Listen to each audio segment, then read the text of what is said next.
Hello and welcome. People love to talk about returning to tradition, honoring tradition, the good old days. But let's be serious. Tradition is just a patriarchy pushed PR campaign for not only patriarchy, but also colonialism, white supremacy, religion, and it's all wrapped and delivered to you in a nice little Instagram filter. So, today we're going to talk about why there is no such thing as a leftist tradwife, why there could never be such thing as a leftist tradwife. And that's because basically the phrase is a political oxymoron. It just simply cannot exist. If you're new here, welcome. If you like all things feminine rage, if you like to talk about the patriarchy, late stage capitalism, while folding laundry, you are in the right place. Make sure to hit that subscribe button. And if you're returning, then welcome back. So when people talk about trad wives or like a so-called ideal wife, the role didn't just drop from the sky. It was manufactured during colonization. Okay, so this is, we've had this problem for a little while. European settlers actually imported the idea that men were leaders, men were landowners, and women were their moral and domestic support staff. And it only worked because someone else was always willing to do the hardest labor, which means enslaved women, indigenous women, immigrant women. They were all forced into roles that really propped up the white tradwife image. These are the people who actually made tradwives possible. So when people wax nostalgic about tradition, what they're really longing for is the racial hierarchy that actually made it possible. Religion, of course, had a starring role in setting up the tradwife. Wives were cast as submissive helpers because apparently God moonlighted as a casting director for the patriarchy. Imagine that. I just love white Republican Jesus. So even now, if you are scrolling tradwife on TikTok or Instagram, you're gonna find loads of Bible quotes slapped on like aesthetic morning routines, right? Because apparently folding laundry is a divine calling. Basically, what we have now is patriarchy, but with more Canva templates. And the goal has literally just always been the same. The goal has always been to keep women obedient, keep them dependent, and to keep them too busy to question their role or questioning what's happening to them and to their experience. So what's the hustle, right? There's this joke that we all need a wife, right? The hustle is that this entire system runs on unpaid domestic work. Every diaper changed, every dinner cooked. And look, I even put on my grandmother's apron just to tell the story. Oh, and pearls. Okay, but every dinner cook, every piece of laundry that you fold, that is labor. Every time you wonder what you're going to cook for dinner, that is labor. Every time you make the dog a vet appointment or you schedule somebody to come fix the broken toilet, that is labor. Okay? Every dish you wash is labor. Everything you take out of the dishwasher is labor. Okay, every mother-in-law birthday present that you remember and ship is labor. And women do it for free, okay? And men and the state, okay, this is economics as well, they get a big discount because free is the best price. Now, traditional tradwife content tries to make that arrangement look really aspirational. And the thing about that is it's not empowerment.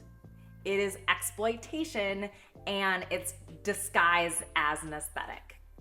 So, Tradwife TikTok is seriously like an MLM. But they're not selling leggings or press-on nails. They're literally selling your autonomy. Okay? I know what you're thinking. Feminism is all about choices. What if you choose to stay at home? What if you choose to parent? What if you choose to cook or, make that sourdough bread or engage in a domestic life, right? That's completely valid, okay? That's what feminism is. That is choice, okay? And the difference is whether or not you're choosing it freely without outside pressures, outside factors. And this can look like being told that it's your divine duty, that it's your patriotic role, or that it's your only economic option. Let's cut to the chase. Why can't there be a leftist tradwife? It's because the entire tradition is rooted in inequality. You can't just take progressive politics and slap it on top of something that is so deeply rooted in colonialism, white supremacy, patriarchy, and call it like some radical movement.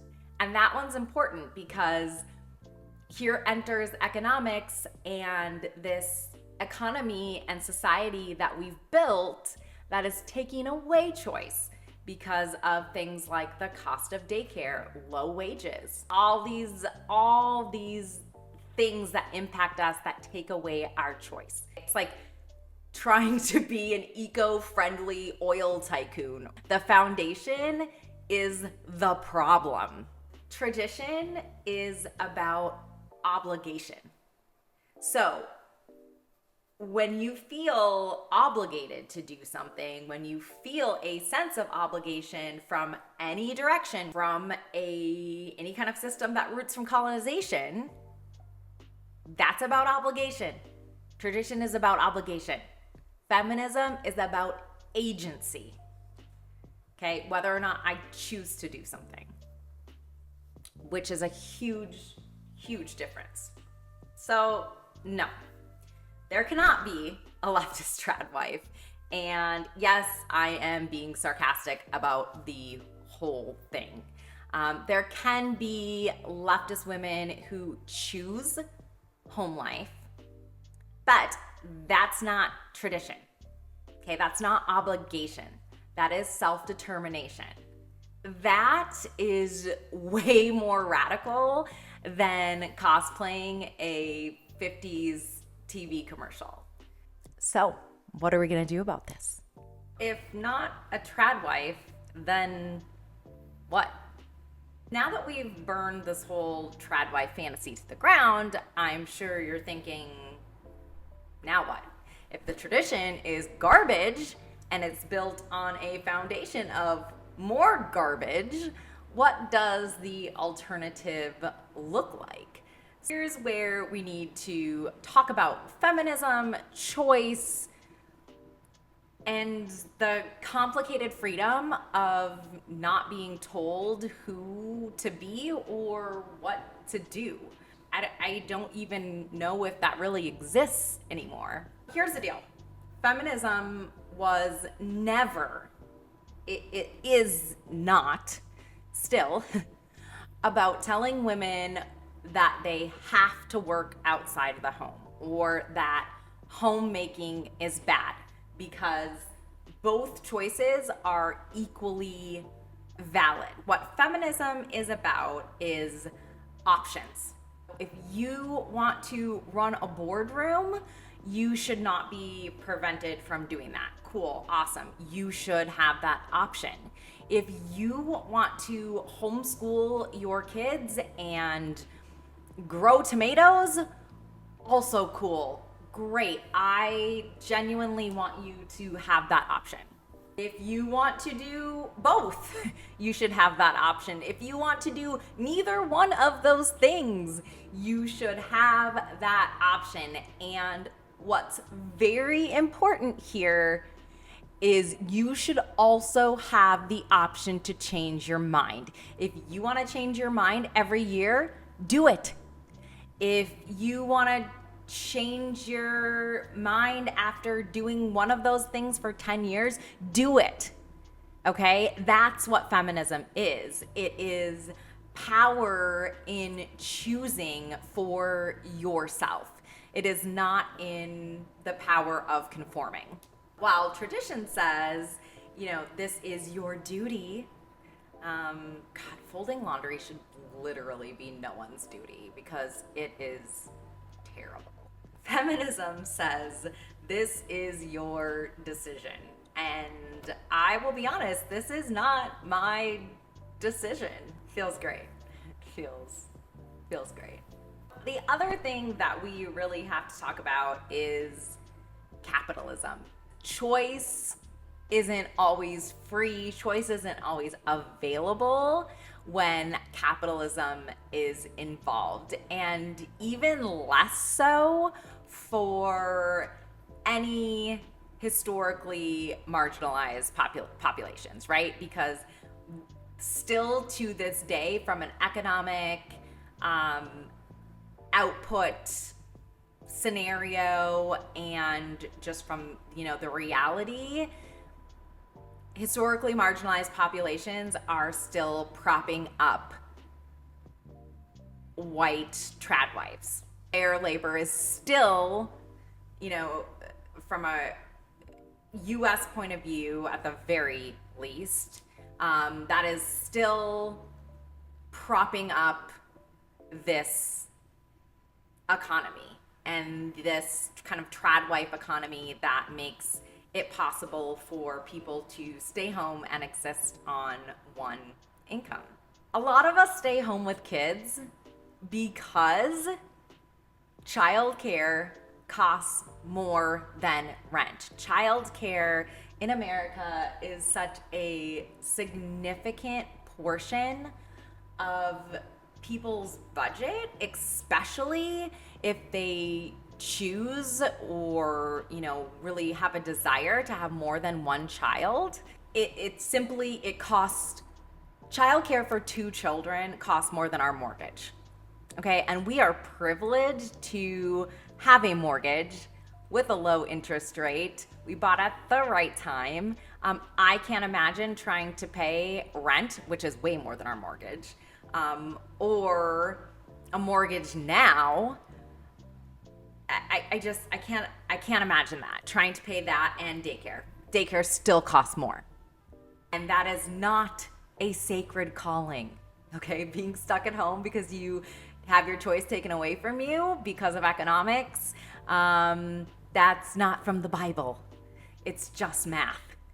And it's really messed up that the system makes people feel like they're kind of falling apart if they can't or don't have it all, when really it's simply our economic systems are just failing us. Our support systems, our safety nets are failing us. Our tax dollars are not being used to provide us choice. That's intentional. Okay? Tradwife life isn't like a vibe. For a lot of people, it's simply a budget line item that society just refuses to pay for. This is a policy choice. This is a political choice that is being made for a lot of people. What do we need to do? We need to build better traditions. Okay, we need to build things that are better. What's the answer here? The answer is not, it is definitely not, returning to tradition. Okay, we need to build new traditions because the traditions that we had, again, were and are built on the foundations of patriarchy, religion, late stage capitalism, and racism. Okay, white supremacy. That props up the whole thing. And when we tear down those traditions and build new ones, we have this opportunity to really give people choice. We need to build traditions where parenting is shared. We need to build traditions where household labor, mental labor, oh my God, the mental labor. We need to build traditions where those things are really, truly valued.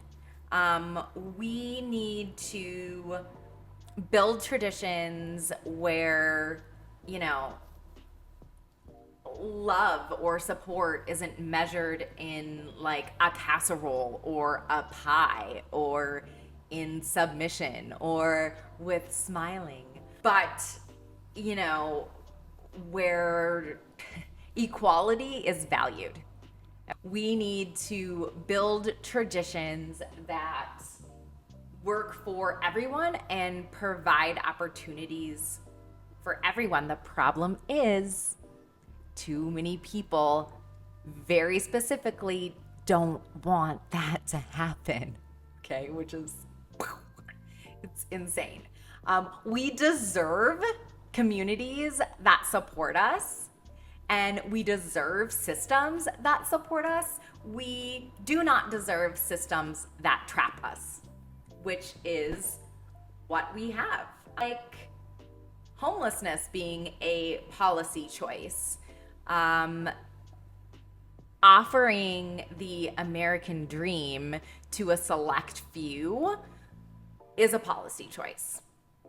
To clarify, you can absolutely be a leftist and a progressive, and you can love homemaking. You can want to wear a dress, you can want to have 5 babies, you can want to feed your chickens and make sourdough and have this beautifully aesthetic home and homeschool your children. You can want to do all those things.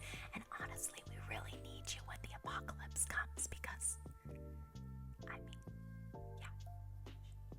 Okay, we need those people too. But it is not about being a tradwife, okay? It's about being a radwife. It's about rejecting the idea that your worth is tied to obedience. And if you take a second to break that down, to really think about it, when you look at the structure that especially religion has set up and has sold to people, that is one of the pieces of foundation. Obedience, staying sweet. And it's about doing those things because they truly bring you joy, or they bring you stability, or they bring you connection. Or they get you closer to your community. It's not about doing those things because the patriarchy or the Bible told you to, which again, the Bible doesn't say that. Personally, I hate folding laundry with such a vitriolic passion. But I love being around kids. I love volunteering in my kids' classrooms at school. I love doing lessons with them. I love to garden, okay? I love to garden with the kids at school. I love to have all the kids over at our house and have play dates. And why do I love that? I have the choice to do that, but I also love the community that it helps to create for my children. I want them to really understand that it takes a village, and I want to show them that when you do the work to make that village, it really has all these amazing payoffs. So, the domestic things that I enjoy doing are because I really see value in them, and that's my choice. There are things that I do not have a choice on. I had a career in education. Education does not pay enough money to balance the incoming versus outgoing dollar amounts. Okay. It's just not, we couldn't make it worth it for our family. And I'm definitely a type of person who I've had a job since I was, 14, I don't know, babysitting since I was like 10. I really have a lot of my identity wrapped up in having a career. And so it has been a really difficult thing to process, especially when it is not by 100% you're choosing, right? Homemaking isn't oppressive. It's not inherently oppressive in any way. But being told that it's your only option, or that another option would be much more difficult or expensive for you, that's oppression. That is policy. That is society. Okay? We've just got to build things. We've got to do a better job. We've got to build new things.